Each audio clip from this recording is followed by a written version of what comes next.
This video applies to 1996 through 2000 Hondas. Here's some of the tools that you might need for the job. 12mm socket, needle nose vice grips helps. You're going to need some brake fluid. This is the part from O'Reilly's Auto Parts. And I would recommend using a flare nut wrench to disconnect the clutch line and to turn the bleeder screw. So my clutch line is from Chase Bays. I really like their design. They use a banjo bolt, and you could see that this banjo bolt has not gotten all corroded. It's going to be really easy to take off.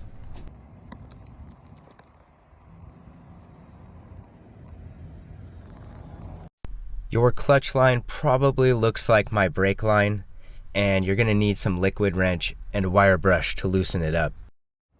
And just look at how nasty the clutch reservoir has gotten. You're going to need a 10mm socket to loosen up this clutch reservoir.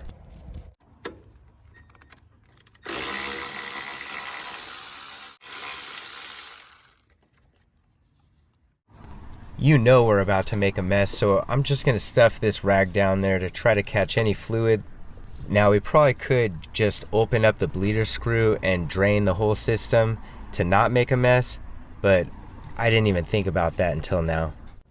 Alright, for the Chase Bays, it's a 14mm to loosen this up, and then we're going to have brake fluid go everywhere.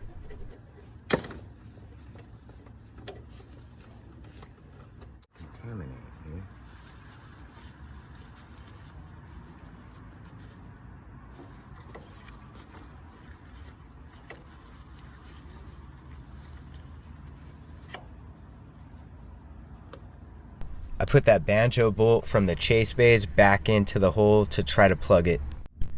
Now we're going inside the car. This is the clutch pedal, and that's our leak. Look at that. I mean, you could see that there's no rubber boot. Now, probably the hardest part of the job is removing this cotter pin. And trying to film its removal is probably the hardest part of making this video. I'm just going to use my thumbs and try to bend this cotter pin straight so that I can grab it with some pliers and pull it out. In the end, I'm going to have to use vice grips.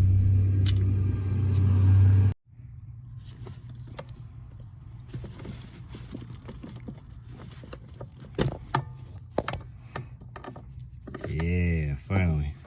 Now that the cotter pin's out, we're going to try to get this pin that was being held in by the cotter pin out. We just have to push it to the side and it'll pop right out. Alright, got the pin. Using a deep 12mm socket, we're going to remove these two nuts.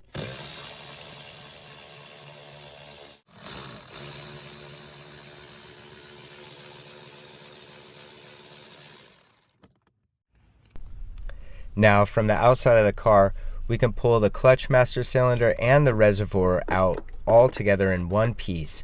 I'm using an old pair of denim pants to try to keep from getting brake fluid on the car because that's corrosive to the car's paint.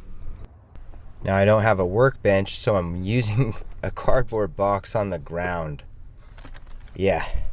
First, we're going to remove that reservoir hose, and then we're going to clean out the reservoir because it's full of a lot of black sediment from the rubber hosing that's disintegrated. I've seen a lot of people spray this part out with brake cleaner and then let it dry, but I don't have time to let it dry.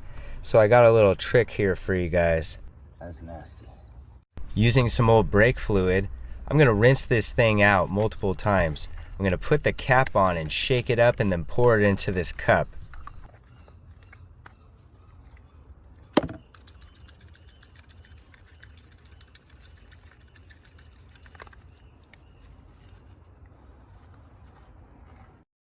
Brake clean would have got it a lot cleaner, but I don't care. I gotta get this thing done right now. I'm gonna attach the reservoir to the new master cylinder, and then after that I want to compare the old part and the new part so that I can adjust the part that touches the clutch pedal to be the same length as the part that we took out of the car. Now the part at the end that connects to the clutch pedal threads in and out, which changes the length of this rod. And then you finally, when you get it to the length that you want it to be, you tighten down that nut and it will secure it in place.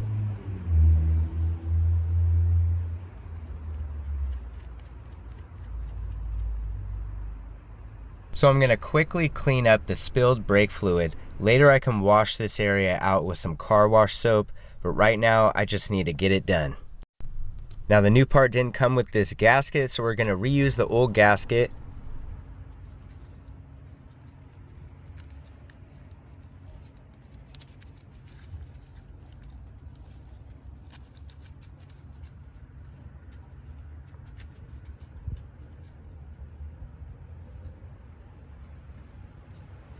And then slide that clutch master cylinder in with the clutch reservoir all in one piece. After that, hand thread the two 10mm bolts and then tighten them down.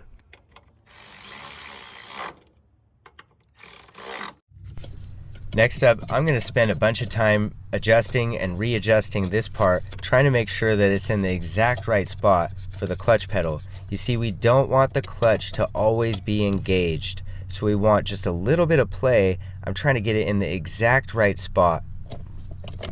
When you're done and you think you got it in the right spot, you're going to want to tighten down that 13mm nut that holds it tightly in place in the back. Next, we'll insert that pin that was held in by that pesky cotter pin. Now at the moment, I don't have a replacement cotter pin, so I'm just going to have to jam that old cotter pin in there and make sure that I replace it as soon as I remember. And it's time to hand thread those two 12mm bolts, and we're almost done with this project.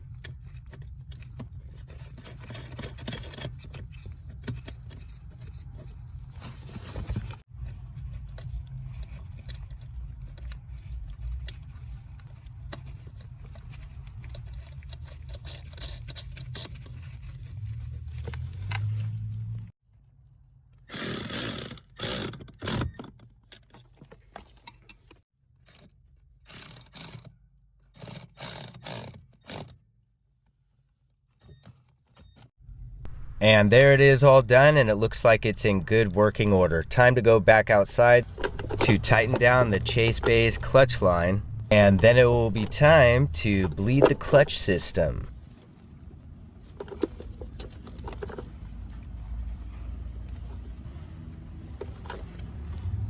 We're using an 8mm flared nut wrench to bleed the clutch reservoir, and this is my homemade brake bleeder kit. It's just a piece of vacuum hose, a piece of aquarium hose, and a condiment bottle. This is another time where you might want to use a wire brush and some liquid wrench, because these little bleeder screws can break off. Now I've seen people on YouTube that push down the clutch pedal and then they open up the bleeder screw and they try to bleed the clutch lines like as if it's a brake line, and I just find that that doesn't work for me. I actually just open up the bleeder screw and I just keep pouring brake fluid into the top and I let it gravity feed. Anytime I try to do it the other way, I have all these problems and it takes too much time.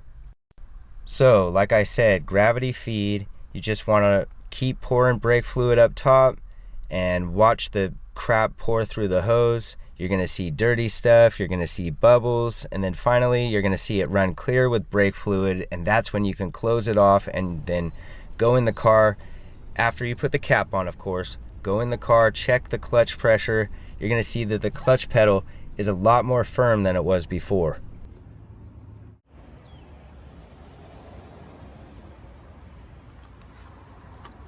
And finally, when you think you're all good, top her off to the max level and check your clutch pedal.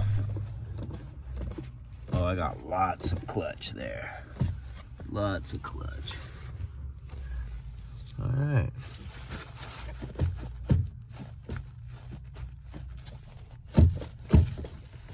Feels really good now. So the new part came with this little rubber plug, and I'm going to reuse that plug to plug the tip of that bleeder screw.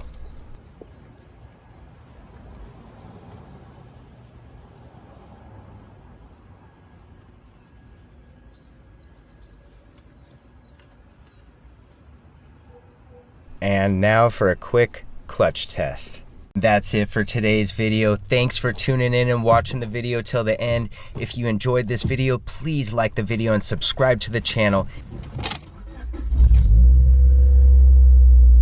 Until next time, peace.